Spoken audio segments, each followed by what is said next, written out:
आणि या घडीची सगळ्यात महत्वाची बातमी, ज्या बातमीकडे संपूर्ण देशाचं लक्ष लागलेलं होतं, घटना दुरुस्ती विधेयक सरकारनं लोकसभेत आणलं, त्यावर मतदान झालं, आधी घमासान चर्चा झाली, पण ते मंजूर करण्यात यश आलेलं नाहीये।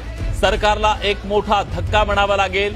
लोकसभेमध्ये मोदी सरकारला हे विधेयक मंजूर करता आलेलं नाहीये। 2/3 बहुमत त्यांना मिळवणं गरजेचं होतं या घटना दुरुस्ती विधेयकाच्यासाठी, पण ते त्यांना मिळवता आलेलं नाहीये। केवळ 298 मतं त्यांना मिळाली, विरोधात 230 मतं पडली। याचा अर्थ सरकारला या विधेयकाच्या बाजूने समर्थन वळवण्यामध्ये अपयश आलेलं आहे आणि निश्चितपणे मोदी सरकारसाठी हा एक मोठा धक्का म्हणावा लागेल। आतापर्यंत म्हणजे गेल्या अनेक वर्षांमध्ये संसदेमध्ये अशा प्रकारची जी वेळ आहे ती सरकारवर आलेली नव्हती, पण आज मात्र सरकारला एक मोठा धक्का